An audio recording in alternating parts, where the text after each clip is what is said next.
We've scaled brands to over $1 million per month in profit, and I'm here to tell you exactly how I've done it. So today I'm gonna go with my business partner, Dara Denny, and I'm gonna show you exactly how to make suspicious amounts of legal profits with your e-commerce brand so that you can scale exponentially in the following months.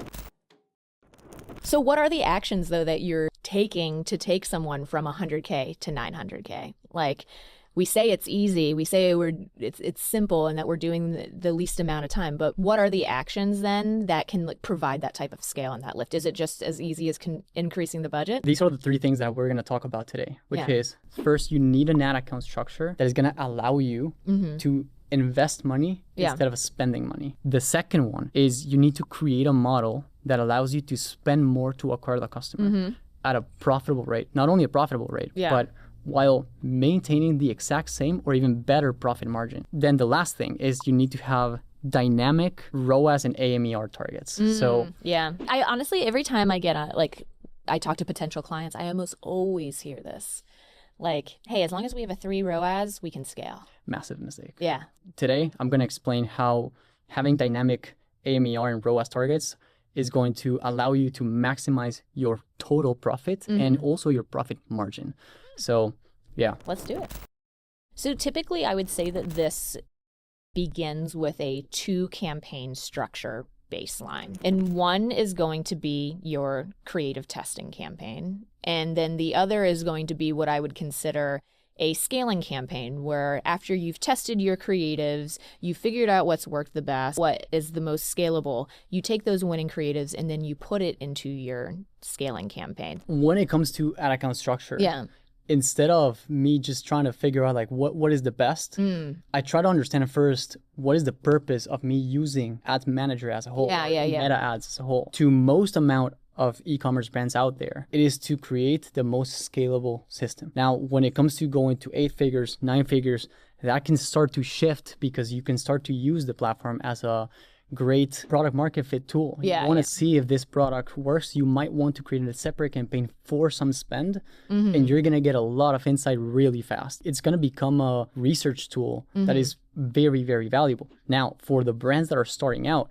maybe the ones that are wanting to get to 6, 7, or even 8 figures, and their mindset is, I just want to scale my brand as much as possible at a profitable rate. I would consider having a 1 campaign set up per country, and we just want to allow the algorithm to put the money where the most scalable assets are. And this is going to change in real time. As you sleep, as you go through Q4, Q3, demand shifts. You don't know when the demand is shifting. The algorithm does. I trust the algorithm to do that. Now, at the same time, there are some brands that would like the ad account to tell them or give them a little bit of guidance when it comes to creative strategy. So having a testing campaign is going to be very, very important so that you can get learnings faster. Again, you are sacrificing a little bit of scale to be able to get those answers faster. So it very much depends on what is your objective. To me, usually my objective is just to scale as much as I can. I like to keep it consolidated. And I'll say too, like, I'm getting ready to start my own brand, and I know that when I am first launching that ad account and I'm launching those ads, like, I'm going to be starting off with a 1 campaign setup, doing CBO. And I'm going to be launching those different creative angles and formats into separated ad sets and essentially letting the algorithm decide, hey, where are we going to find the most scale? Where I find this tends to diverge is when you do start spending $1 million plus, candidly. I have been able to scale accounts to 500K, even up to $1 million using a super consolidated account structure. So 1 campaign or 2 campaigns. But again, when you start getting to having a 9-figure brand, like, your priorities in the ad account change. You also have a lot more creative volume at play, and you do need to kind of force those learnings in the creative testing campaign as well, which is why we tend to shift to ABO so that we can actually get a read on creatives and then turn them off. Because when you're also testing at that volume, you are going to have a ton of creatives going through the door, and you don't want them all live at the same time. Okay, a minimum of $1,000, $2,000 per creative test. And if it's meeting our goal, great, we can continue to scale it up. If it's not, then we cut it off. All right, so now I'm going to jump into my computer and we're going to go over exactly how you can increase your profit by lowering your target ROAS. And at the same time, we're going to jump into how by increasing average order value, you can actually make a lot more money despite selling the same or even having a lower ROAS. So let's jump straight into it. In the first scenario, we have a brand that is making around $1 million per month. This is a brand that worked with us at the agency, and yeah, they were really profitable. They were doing great. As you can see, the MER, the ROAS, return on ad spend, is 6x, which is insane. Nice. Now, the reason why it's so big, you can also see it's because of the returning customer rate. It has 70%. It's insane. That is an insane returning customer rate. Go ahead. Crazy, right? But then we go to the AMER. For those who don't know, AMER is basically ROAS, but just for new customers. So total sales from new customers divided by total ad spend. And you can see that, yeah, they were literally only spending around $150K per month, and they were making $1 million. Now, that represented 30% of net profit. Now, when I see this graph and when I see this sheet, I can immediately understand where is the biggest bottleneck of this brand.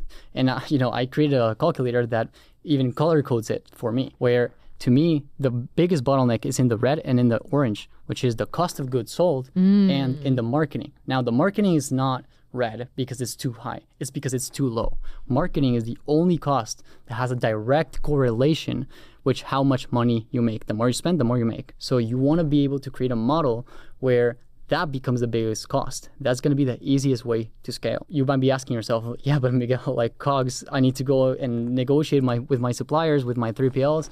Really complicated. It's hard. The truth is, it can be like that, but that's the hard way. There's a way easier way to do it. And you can often get better COGS by increasing the amount that you're spending. 100%. Yeah. 100%. So we're going to do a couple of things that we do on the agency and this is like my favorite way of scaling.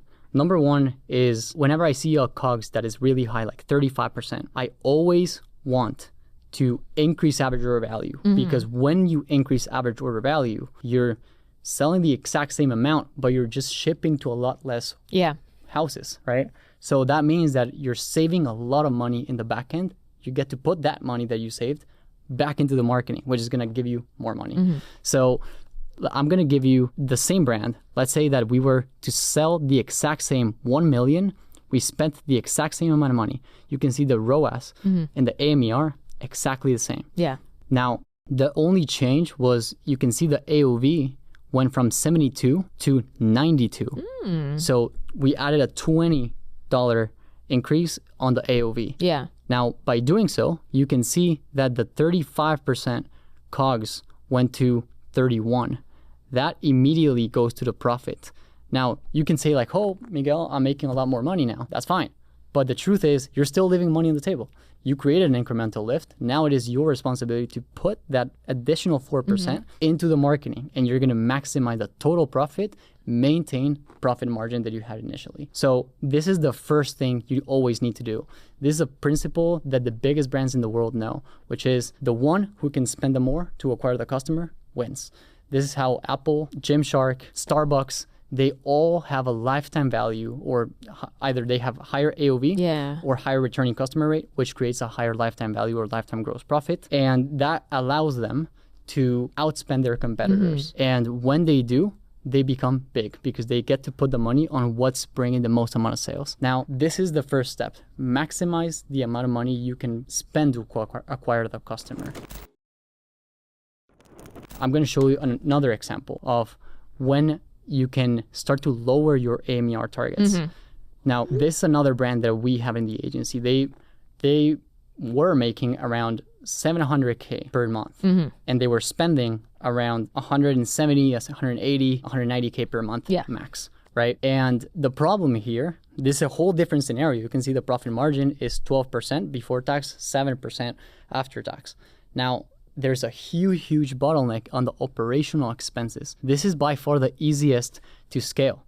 Now, there are two things that you can do. As we saw in the first scenario, we can always increase average order value, and we will be able to take some percentage from the COGS and put it in the profit. Now, the easiest here is, again, my favorite, which is just to scale. When you scale, the operational expenses will stay exactly the same. These are fixed costs. So as you increase the budget, the operational expenses start to represent a way smaller percentage. Yeah. And this is where it's so detrimental to have like, as long as I have a ROAS of 2 or 3, we can scale. No, it is not true. You need a dynamic target, because when, let's say, I'm going to create a scenario where we're going to scale the budget 25%. So that means that we're going to increase the budget 25%, but we're going to assume that there were some diminishing returns. So you can see we went from having a ROAS of 4.32 to having a ROAS of 3.98. On the AMER side of things, we were also less efficient. We went from 1.8 to 1.65. And the only thing is, we are now selling 15% more, but we spent 25% more. So diminishing returns, bad decision in the eyes of people who just want to have a fixed AMER target. Yeah. Now, or a fixed ROAS. Fixed ROAS. Which is the one that I tend to hear a lot, unfortunately. Yeah. 100%. Now, if you see the profit margin and also the total profit, it is insane what just happened. So by increasing the budget 25%, we sold 15% more. ROAS went down from 4.32 to 3.98. Now, total profit before tax went up by 39%. And we went from making 91K in total profit before tax to 127K per month. And total profit after tax, we went from 50K per month to 79K per month in after-tax net profit, which represents a 58% growth in after-tax profit by lowering the ROAS. Yeah, powerful. We had a huge diminishing returns. Yeah. Yet our profits grew by more than half. A lot of people don't know that.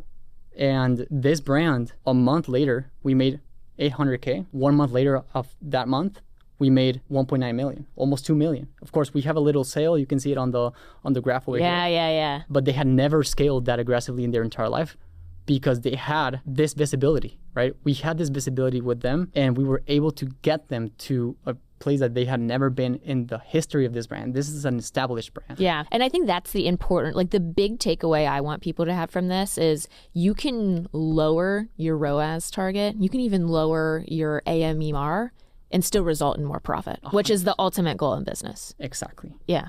And those are basically the 3 ways you get a brand from 100K per month to 900K per month. You have an ad account structure that fulfills your goal. You have an AOV or lifetime value that allows you to spend more to acquire the customer. And then you have dynamic AMER targets. So as you scale your brand, we have something called the AMER calculator, right? Yeah. And we're going to put it over here, where as we scale in volume, we are able to understand what is the AMER or the new ROAS that we need to hit in order to maintain the same exact profit margin. Yeah. And you need to have that. That is the third pillar. So those are basically the 3 things you need to make suspicious amounts of legal profits with e-commerce. I love it. Yeah. And I think too, it's like, I meet so many brand owners and people who are doing it themselves that think that, hey, I need to have this amount of return to scale. But when you start thinking more like this, it's going to make you a lot more agile and make a lot better business decisions. I've seen a lot of businesses fail because they thought they needed a ROAS target. Yeah. But when they really needed was this. Yes. And there are other benefits that we're not even talking about. We're getting more emails. We're getting more customer reviews. Yeah. We're getting a lot more insights. Getting more growth. More learnings on the ad account. So just volume equals growth. Yeah. Right. Now, if you're ready to take your brand to the next level, I'm going to leave a link in the description below so that you can schedule a call with me and we can see if we're a good fit.